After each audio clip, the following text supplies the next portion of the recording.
Audio Jungle. Hello everyone, I'm Sinta. I would like to tell you about the English for Specific Purposes or ESP. First, I would like to tell you about the historical growth of ESP. ESP already exists since 1576. It is proved by a book entitled German for Science Students. So, German for Science Students is an example of ancient ESP material. However, the people is still not aware about ESP. They only make the book or the material for their need. And after that, the arrival of Huguenot and Protestant refugees in 16th century in England started the era of business English in ELT from the 19th century. So here, these people already start to take notice of ESP, and they are aware of how they need to know about English for specific purpose. And there come two main reasons that the ESP become developed faster. The first reason is Second World War, and the second is oil crisis in 1970. So in Second World War, the USA became the bridge that connect science, technical, and economic. So English became the international language to facilitate these activities, and the English become more important in business because oil crisis open more opportunity for business in England. And then in 1970, ESP become more known by the people, and it started to become more developed, and there are 4 stages here. First one is the revolution in linguistics. So here the people already start to notice that English is not merely describing something in a language, but it RA or register analysis, where the people start to make use of the language in real communication. And then the second stage is from the shift from RA to DA.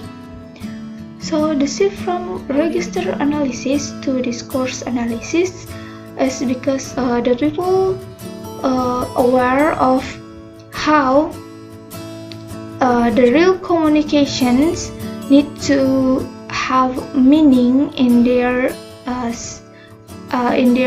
sentence, or in how they speak the language.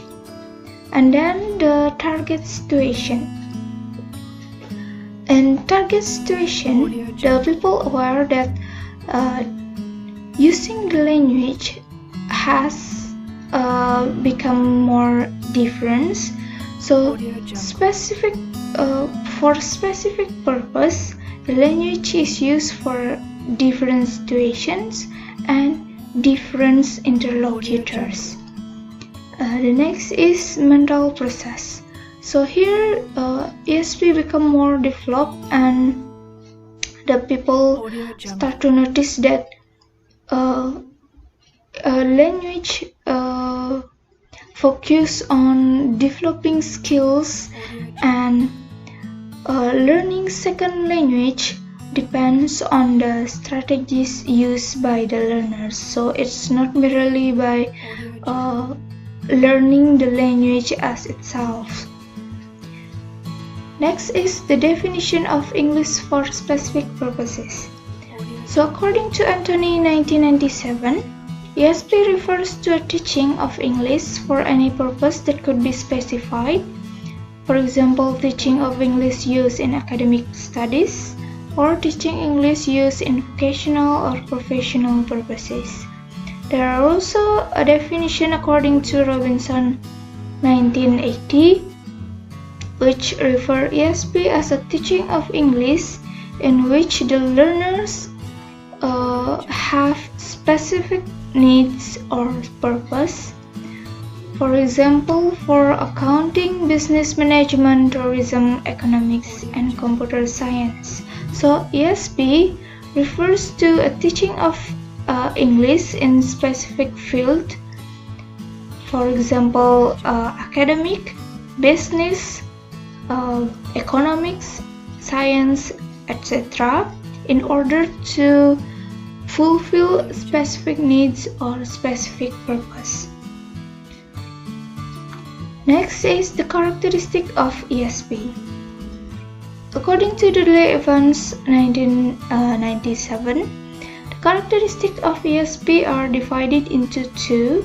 The first one is absolute characteristic, the characteristics that must exist in ESP. So the absolute characteristics are: first, ESP is designed to fulfill a specific need of the learners. Second, it uses the basic methodology and activities of the discipline it serves. Third, it focuses on language appropriate to these activities in terms of grammar, lexis, register, study skills, discourse, and genre. Next is about the variable characteristics. So it is depending of the ESP or the specific field or discipline that is learned by the learners. So the variable characteristics are: first, the content is related to particular discipline or occupation. Second, it uses different methodology from general English in specific situation.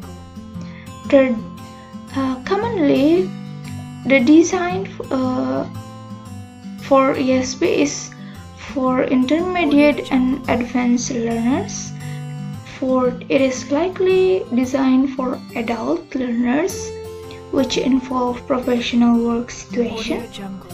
And fifth, the courses assume basic knowledge of language system. So this is the characteristic. And next is the classification of ESP. So this classification is according to Hutchinson and Waters 1987. So English for specific purposes are divided into two. The first is English for academic purpose, and second is English for occupational purposes. So English for academic purpose are again divided into English academic for science and technology, English academic for legal purposes, English academic for medical purposes, and English academic for management, finance, and economic. While English for occupational purposes are divided into English for professional purposes and English for occupational purposes.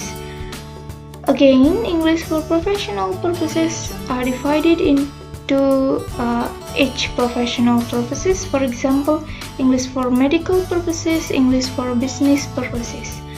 And for English for occupational purposes also divided into two: pre-vocational purposes and vocational purposes. So here is the specification or the classification of ESP. So that's all from me. about ESP. Thank you and have a nice day.